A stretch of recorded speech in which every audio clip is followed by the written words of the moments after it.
রোদেলা দুপুর, রাস্তা জুড়ে ধোঁয়ার কুণ্ডলী আর ভেসে আসছে লোভনীয় টুনা গ্রিলের ঘ্রাণ।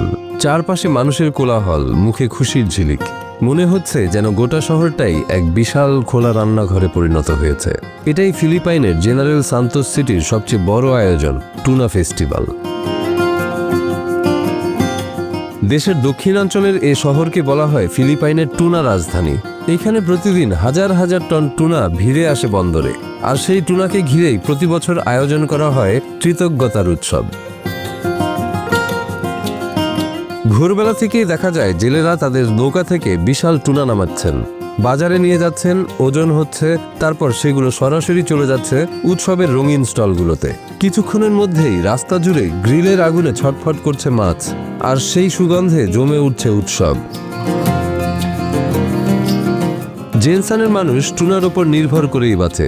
এই উৎসব স্থানীয় মৎস্যজীবীদের প্রতি বছরের পর বছর কঠোর পরিশ্রমের কৃতজ্ঞতা প্রকাশ মনে করেন স্থানীয় ফিশ পোর্টের প্রধান মিলা Miller. Laila ang Jensan as tuna capital sa Tibok Pilipinas, and then halos tanan ng mga locals, halos tanan kaning fishing industry o kaning tuna ginapaksigan po nato tungod diri kita na ilhan। শুধু খাবার নয়, উৎসবের আনন্দে থাকে নানা আয়োজন। রঙিন ফুল আর সজ্জায় মোড়া বিশাল ফ্লোট শোভাযাত্রা বের করা হয়, যেখানে দেখা যায় টুনার প্রতিকৃতি, মাছ ধরার নৌকা আর সমুদ্রের দৃশ্য। শহরের রাস্তাগুলো যেন এক মুহূর্তে পরিণত হয় সাগরের নিচের জগতে।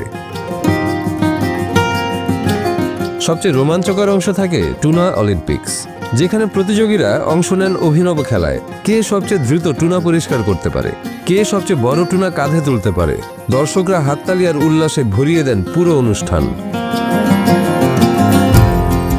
গ্রাম প্রশাসকরা এই উৎসবকে ফিলিপিনিদের সেরা উৎসব হিসেবে দেখেন।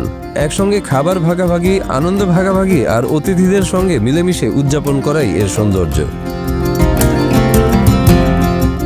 রাত নামলে ধোয়া ওঠা গ্রিলের চারপাশে মানুষের ভিড় জমে যায়। অনেকে পরিবার নিয়ে, কেউ বন্ধুদের সঙ্গে বসে স্বাদ নিচ্ছেন সদ্য গ্রিল করা টুনার। স্থানীয় এক বাসিন্দা বললেন, এই উৎসব পালন করে খুশি স্থানীয় বাসিন্দারা। কেউ কেউ এই শহরের মানুষ হতে পেরে গর্বিত, আবার কেউ এই উৎসব আয়োজন করায় মেয়রের প্রতি কৃতজ্ঞতাও প্রকাশ করেন।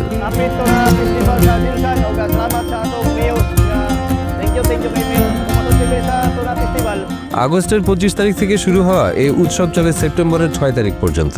উৎসবটি শুধু টুনার জন্য নয়, বরং যারা প্রতিদিন সমুদ্রে নেমে শহরটিকে বাঁচিয়ে রাখে সেই মৎস্যজীবীদের জন্য।